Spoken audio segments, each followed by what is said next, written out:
Hello, my name is Cameron Miller, and I'm a third-year aerospace engineering undergraduate student.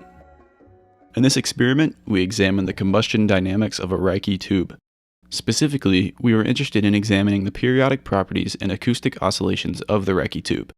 A Rijke tube is basically a long, slender tube open at both ends that turns heat into sound by creating a self-amplifying standing wave.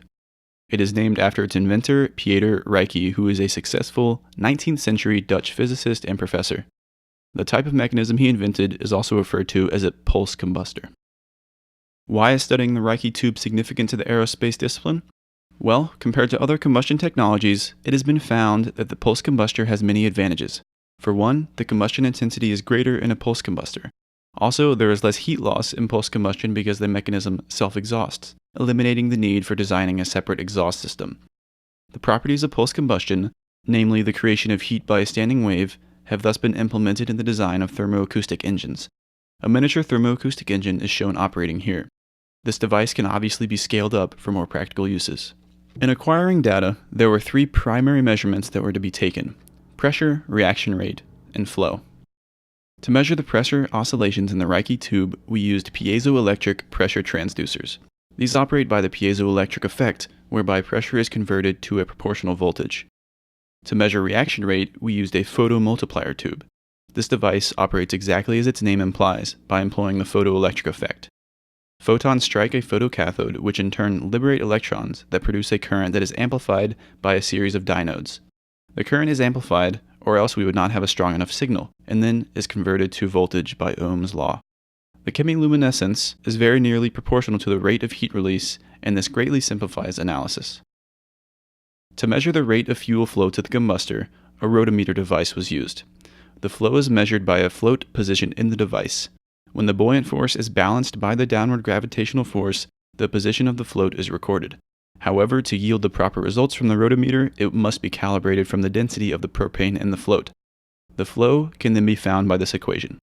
For the process of data reduction, we converted the RMS voltages to decibels, estimated the resonant frequency of the Rijke tube, and then calculated the relative phase of the pressure and radiation signals. To convert the RMS voltages to decibels required three computation steps. First, we simply converted the RMS voltages to millivolts. Then, we converted from millivolts RMS to associated pressure value. The relationship between millivolts and psi can be estimated by determining the slope of the calibration curve for the pressure transducer provided in the lab manual. Finally, we determined the sound pressure level in decibels by using the following equation. Sound pressure levels equal 20 times the log of the root mean square pressure divided by the nominal pressure threshold.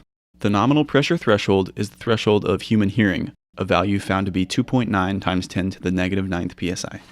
The resonant frequency is the frequency that matches the natural frequency of vibration of an object.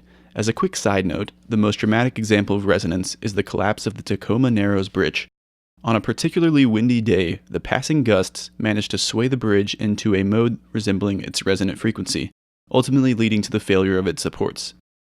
To determine the resonant frequency of our Rijke tube, we first find the position of the burner that corresponds with the beginning of resonance.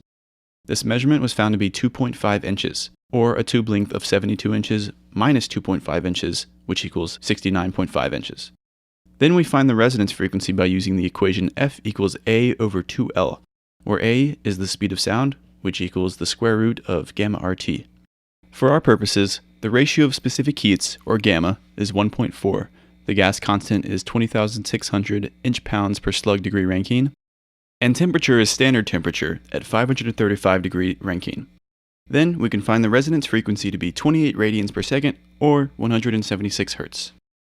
Determining the relative phase of the pressure and radiation signals is done by calculating the difference between the two for each burner and pressure transducer location. These differences are summarized in this table.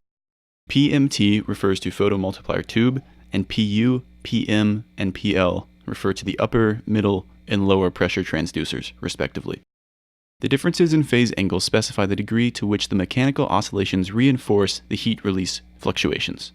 If there is smaller phase difference, there is greater combustion intensity, and vice versa. Summarized in tabular form, we have the frequencies and amplitudes for the three pressure signals at the four burner locations, photomultiplier tube signal data, phase differences, and the estimated resonance frequency. In conclusion, we have examined the periodic combustion properties of a Rijke tube by analyzing the pressure, chemiluminescence, and fluid flow. We have found that the strength of combustion output is dependent upon the acoustic oscillations as well as the heat fluctuations, and that a more powerful output will be found when the frequency of oscillations matches the Rijke tube's resonant frequency. Finally, an understanding of the implications of pulse combustion is a vital knowledge in the aerospace discipline today, as it can be incorporated into many applications. Thank you for your time.